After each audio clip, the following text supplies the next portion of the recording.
Mimi naitwa Rogers Moturi Ongera.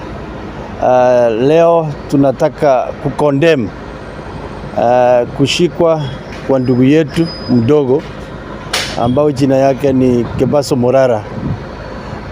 Kazi ya Morara imekuwa kazi ya kuambia Wakenya ama kukumbusha serikali yetu kwa ile vitu walikuwa wanasema watatufanyia na baada hawajatufanyia.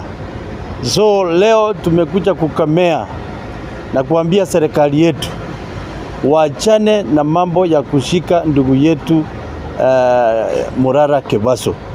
Morara Kebaso yeye sio criminal, yeye ni kijana ambao anasema mahali serikali yetu itafanya kazi venye walikuwa wamesema watatufanyia.